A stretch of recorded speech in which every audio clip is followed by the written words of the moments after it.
As financial planners, my team and I have helped hundreds of people navigate through retirement. And along the way, I've identified the common misbeliefs that end up causing retirees undue stress and the blind spots that lead to the biggest mistakes, as well as the attitudes, tactics, and frameworks that anyone can apply to dramatically improve their chances of success in retirement. So today, I'm going to share with you 23 essential lessons for anyone who wants to achieve the best quality of life in retirement. Lesson number 1. When you think about planning for retirement, what is the first thing that comes to mind? It's probably money, right? Am I saving enough? Is my money invested correctly? How am I going to create a sustainable income for myself in retirement? But the irony of this is that I have seen people retire with millions and be miserable, whilst others who retire on a fraction of that go on to live happy and rewarding lives. The first lesson is that beyond a certain point, money is not a good predictor of success in retirement. But as we get closer to retirement, money is the main thing that we worry about and obsess over. Of course, it's important to make the most of what you've got and to save what you can in those final few years. But I find that people tend to get tunnel vision focusing on the financial aspects of retirement and become blind to the other factors that, in my opinion, are much better predictors of success in retirement, which are a person's health, the strength of their relationships with their friends and family, their attitude, curiosity, and ability to find a new purpose in life, and importantly, their expectations about the future, which I'll explain more about in lesson 7. And the other irony is that in the years leading up to retirement, there is a limit to what you can do to improve your financial situation. I mean, it's not as if you're going to start a new career and start earning loads more money, and your investment returns are largely out of your control. But the good news is that arguably you have a lot more control over these other factors where small improvements can drastically improve your quality of life in retirement. So, lesson number 2 is to make sure that you spend the time investing in your health, relationships, and your passions outside of work well before you retire. Lesson number 3. Since the budget in October and Rachel Reeves's decision to include pensions in our estates for inheritance tax purposes, I've heard of some very creative ideas for how to avoid inheritance tax, like this one that involves divorcing your wife and marrying her elderly divorced mother-in-law. Don't get me wrong, minimizing tax is important, but you need to zoom out and recognize that that is not the end goal. If your goal is to have a stress-free retirement, spending time doing the things that you love with the people that you love, getting married to your mother-in-law is probably not going to solve that problem, even if it does happen to save you a lot of tax. Of course, in reality, I don't expect anyone to actually go that far, but I often do see retirees diving down similar tax-saving rabbit holes and coming up with ideas about moving to Dubai, setting up offshore trusts, or investing in schemes that are ultimately just borderline tax evasion. And again, maybe these solutions will save you some tax, but if they make your life more stressful and take you away from the places and people that you actually want to be around, then clearly you're solving the wrong problem. So, lesson number 3 is don't let avoiding tax get in the way of living a good life.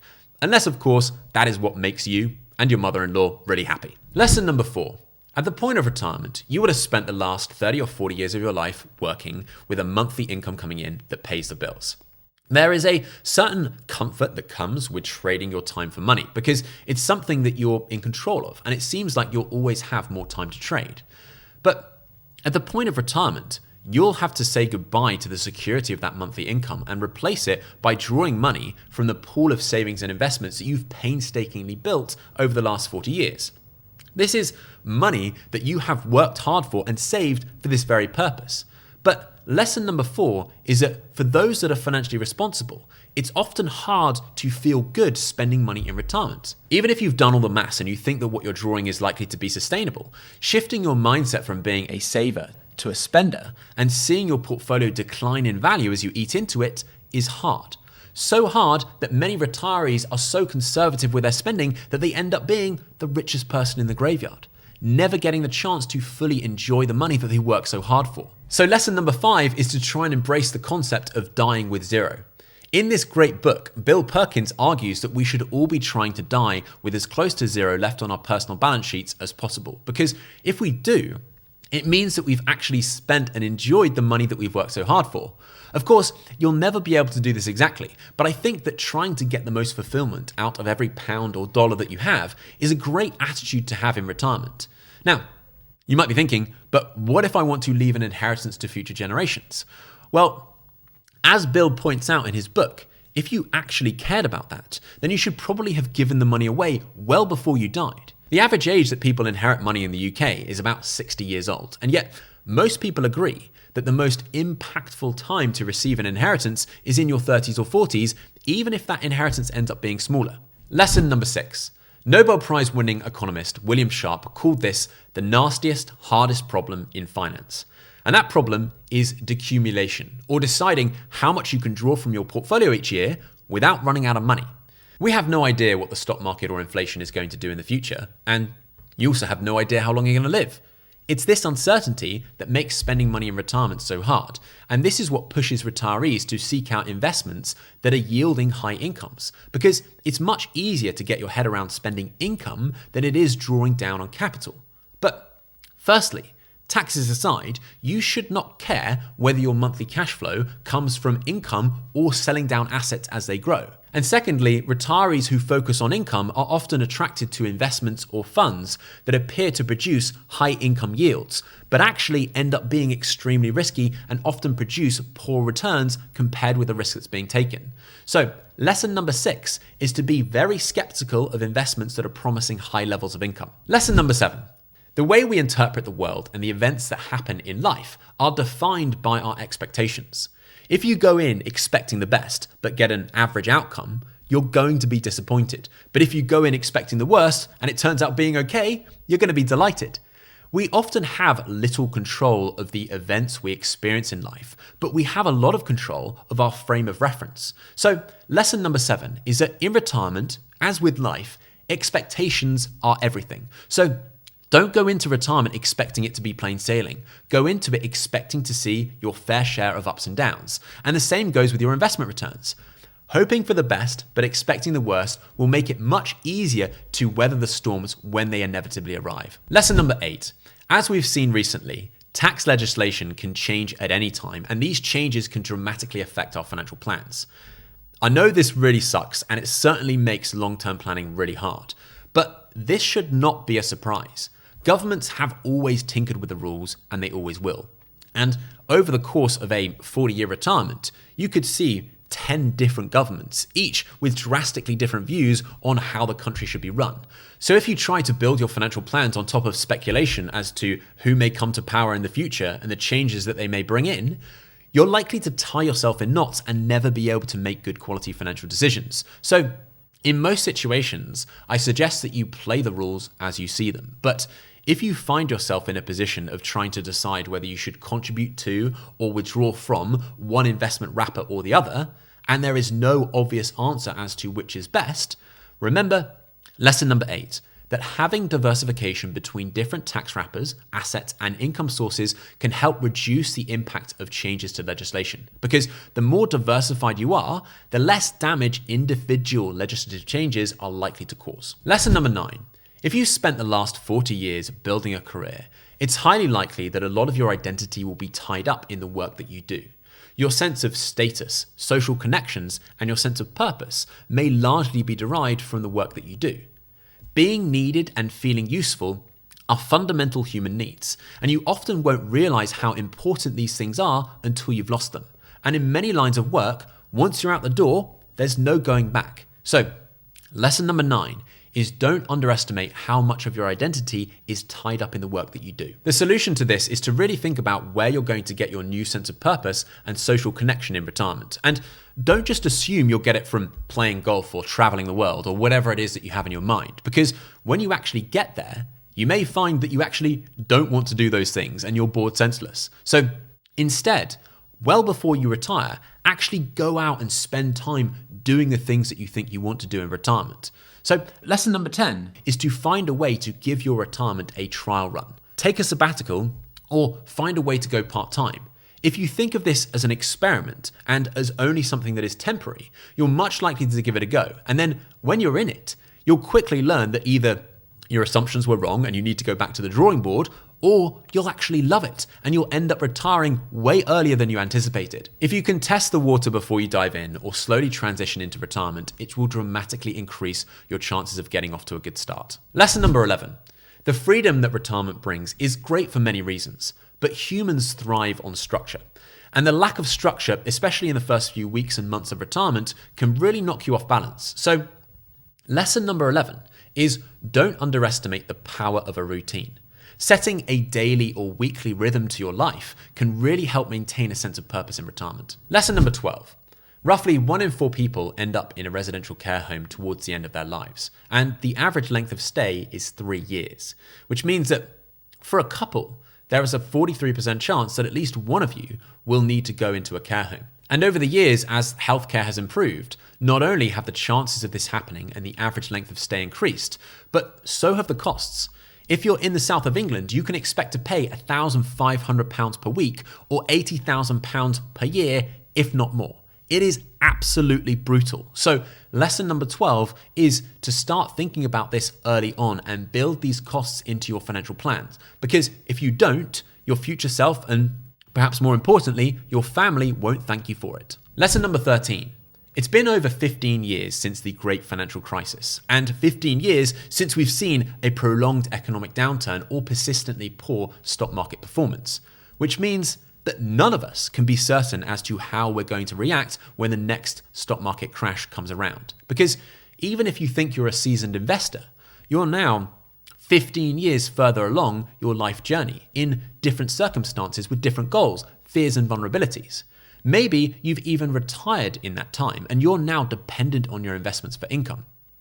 Nothing can prepare you for how you're going to feel seeing your investments fall by 30 or 40%. So, lesson number 13 is to never underestimate how brutal the next stock market crash is going to be. To help address this, firstly, as we discussed before, you need to manage your expectations. If you're investing for the next 30 or 40 years, you should expect to see another 5 or 6 stock market crashes. So, although they may be disappointing when they arrive, they should not be unexpected. Then, when a crash occurs, you will no doubt have to make changes to your financial plan. But at that point in time, you'll be bombarded with so much negative information and be feeling so many emotions that you'll find it incredibly hard to make good decisions. They may seem like good decisions at the time, but looking back, we know that it's during stock market crashes that the worst mistakes are made. So, lesson number 14 is to make sure you have a predetermined plan for how you're going to react during the next market crash. A plan you've thought through when you have your wits about you, so you know exactly what levers to pull when the time comes. Perhaps you've planned to hold a cash buffer of several years' worth of expenses that you can eat into whilst you wait for the markets to recover. Or you've decided in advance what discretionary spending you're going to cut and what changes you're going to make to your portfolio. If you've already planned this stuff out, not only does it prevent you making decisions when you're in a bad headspace, but again, it helps you to manage your expectations and to recognize how resilient you can be, because you've already then acknowledged and accepted what changes you can make if you need to. Lesson number 15. As someone who spends most of his day talking and thinking about retirement, I find it fascinating that retirement is actually a relatively new invention. If you go back 100 years, most people were still working 6-day weeks, and retirement was something that only racehorses could dream of. Most people expected to work until they died. Even 50 years ago, when retirement really started to court on, it was still only seen as a final few years of life when you're too old and tired to work, where you get to put your feet up. But since then, largely due to improvements in life expectancy, it's evolved into this entirely new second season of our lives that could last 30 or 40 years. It's an incredible opportunity to redefine the way you live your life and even the way that you work, giving you time to work on the things that you're most passionate about. So, lesson number 15 is don't think of retirement as your final act. Think of it as your second act. You only have one shot at life, so don't waste this opportunity. Lesson 16. If you want to have a long and fulfilling retirement, you're going to need to look after your health. That part is obvious, but what retirees often overlook is the mental effects of aging. You might have seen this with your own parents or grandparents, how they often complain of being busy despite not seeming to do that much, or how even making small decisions takes ages and causes them a lot of stress. So there are a few lessons here. Firstly, acknowledge the inevitability of cognitive decline and prepare for it. Cognitive decline will make it harder for you to make financial decisions, leaving you more prone to mistakes and falling for scams. So you need to ask the question of who is going to make financial decisions when you're no longer around or able to do so. If you died or became mentally impaired, who is going to run your household finances? I find that men, and yeah, it is typically men, tend to assume that they'll live forever, and as a result, don't end up putting an adequate continuity plan in place, which means that their spouse and family end up left in a financial mess, which can even result in disputes and families falling out over money. So, lesson number 17 is to make sure you have a financial continuity plan in place for when you're gone. Discuss this with your family years before you expect to need it. Decide on who is going to make decisions and what those decisions should look like so that everyone is clear and agreed on the plan. And start delegating these responsibilities before you go into cognitive decline. Because if you're sitting around waiting for the signs to show up, you're leaving it too late. And if you don't think there's anybody in your family that you trust or who has the competence to do this stuff well, then think about working with a financial planner like myself, someone who can build a relationship with you and your family, understand your goals and objectives, help facilitate these sometimes difficult family conversations, and then be there to help your family navigate through the bad times when they inevitably arise. And on that note, if you are looking for help planning your retirement and you're wondering how a financial planner like me can help, there is a link in the description of the video where you can find out more about working with us and book an initial call with my team. Lesson number 18.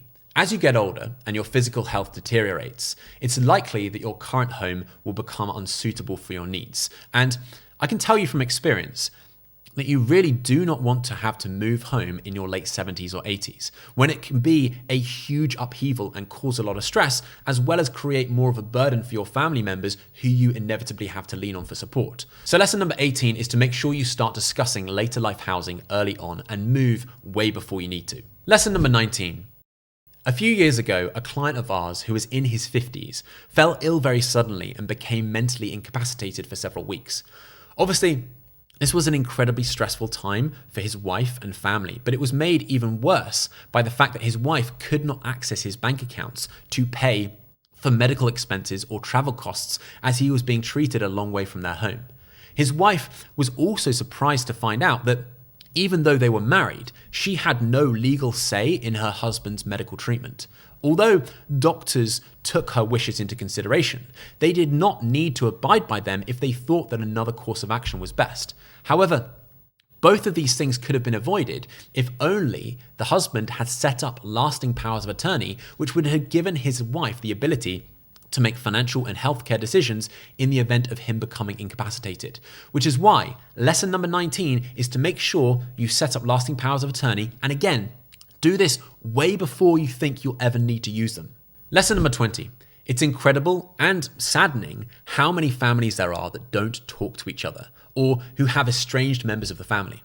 And the number one reason for these family feuds is money, especially after someone dies, especially if that person did not have an up-to-date will in place, because it means that money then ends up going to questionable places.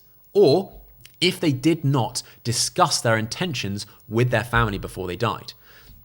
If your family is learning for the first time what's in your will once you've already died, then you are asking for trouble. So lesson number 20 is to make sure that not only do you have a valid will that is up to date, but also discuss your intentions with your family. Because having these conversations up front could very well save your family from falling apart after you die. I've left some links in the description to where you can do a will online and set up lasting powers of attorney for less than £100 per person. So you've got no excuse, get this stuff done now.